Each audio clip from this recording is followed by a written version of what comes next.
কোনো রকম whip cream ছাড়াই দোকানের মতন চকোবার আইসক্রিম ঘরেই তৈরি করে নিতে পারবেন আজকের রেসিপিটি ফলো করলে।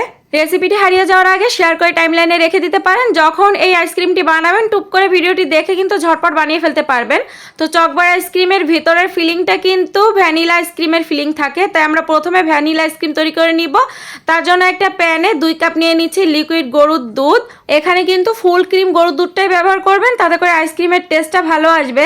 1/3 কাপ দিয়ে দিয়েছি পাউডার মিল্ক, 1 টেবিল চামচ দিয়েছি কর্নফ্লাওয়ার, 3 টেবিল চামচ দিয়েছি চিনি, আর 4 থেকে 5 ফোঁটা দিয়েছি এখানে ভ্যানিলা এসেন্স।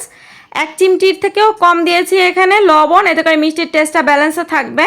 দেন সব কিছু একসাথে খুব ভালো করে একটা হ্যান্ড উইক্স দিয়ে মিক্সড করে নিয়েছি। সব কিছু মিক্সড করে নিয়ে দেন চুলাটা জ্বালিয়ে দিতে হবে। এখন অনবরত নেড়ে চেড়ে এটা ভিতরে বলক তুলে নিব। যেহেতু এখানে কর্নফ্লাওয়ার ব্যবহার করা হয়েছে, তাই নাড়াচাড়া না করলে কিন্তু প্যানের তলাতে লেগে যেতে পারে।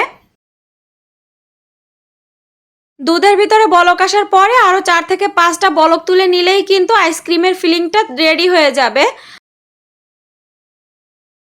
এখন যে পরিমাণে গরম পড়েছে, এতে করে প্রতিদিনই আমার বাচ্চাদের আইসক্রিম লাগে, তাই আমি চেষ্টা করি বাজার থেকে এত বেশি দামে কিনে না দিয়ে ঘরেই অল্প খরচে কিন্তু এই আইসক্রিম তৈরি করে নেওয়া যায়।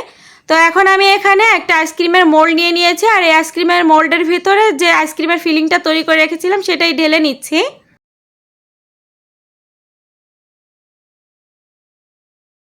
আপনারা কিন্তু আপনাদের পছন্দ মতো যে কোনো মোল্ডের ভিতরে এই আইসক্রিমের ফিলিংটা ঢেলে নিতে পারবেন। দেন উপর থেকে একটা ফয়েল দিয়ে এভাবে র্যাপ করে দিচ্ছি। আঙ্গুল দিয়ে একটুখানি এভাবে চাপ দিয়ে নিচ্ছি, এতে করে আইসক্রিমের মোল্ডের শেপটা বোঝা যাবে। এতে করে একটা ফায়দা আছে, একদম আইসক্রিমের মাঝ বরাবর কিন্তু আইসক্রিমের কাঠিটা সেট করে দেওয়া যাবে। এখন একটা নাইফ দিয়ে মাঝখান বরাবর একটুখানি ছিদ্র করে নিচ্ছি। এখন এই আইসক্রিমের কাঠিগুলো আইসক্রিমের মাঝখান বরাবর এভাবে সেট করে দিচ্ছি। দেন এই আইসক্রিমের মোল্ডটা সারা রাতের জন্য ডিপ ফ্রিজে রেখে দিব। চকবার আইসক্রিমের উপরের যে লেয়ারটা থাকে চকলেটের, সেটা রেডি করে নিব। তার জন্য একটা মিক্সিং বোলে এখানে 1 কাপ চকলেট নিয়েছি। আমি এখানে মিল্ক আর ডার্ক চকলেট দুটোই নিয়েছি, আর এখানে সামান্য কিছুটা সয়াবিন তেল দিয়ে মাইক্রোওয়েভ ওভেনে এটা আমি মেল্ট করে নিয়েছি। তবে আপনারা চাইলে কিন্তু এটা ডবল বয়েলিং প্রসেসেও মেল্ট করে নিতে পারেন। একটা স্প্যাচুলা দিয়ে সব কিছু একসাথে খুব ভালো করে মিক্সড করে নিয়ে দেন একটা গ্লাসে এটা ঢেলে নিচ্ছি। চকলেটটা রেডি করার পরে দেন আপনারা আইসক্রিমের বক্সটা কিন্তু ফ্রিজ থেকে বের করবেন। আগে থেকে বের করে রাখলে আইসক্রিমটা যদি বেশি পরিমাণে গলে যায়, সেক্ষেত্রে কিন্তু এই চকলেটের কোটিংটার সাথে লাগবে না, খুলে চলে আসবে।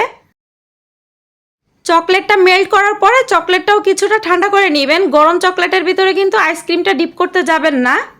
আর চকলেটটা চেষ্টা করবেন একটা বড় গ্লাসে ঢালার জন্য, এরকম ছোট গ্লাসে ঢালবেন না, এতে করে চকলেটের লেয়ারটা এই আইসক্রিমে বসাতে একটু সমস্যা হয়ে যায়। কোনো রকম হুইপ ক্রিম ছাড়াই কিন্তু আপনারা ঘরেই চকোবার আইসক্রিম তৈরি করে নিতে পারবেন। তো রেসিপিটি ভালো লেগে থাকলে প্লিজ লাইক, কমেন্ট, শেয়ার করতে ভুলবেন না। দেখা হচ্ছে নেক্সট কোনো রেসিপি নিয়ে। ততক্ষণ সবাই ভালো থাকবেন, সবাই সবার জন্য দোয়া করবেন। আজকের মতন বিদায় নিচ্ছি, টাটা, বাই বাই।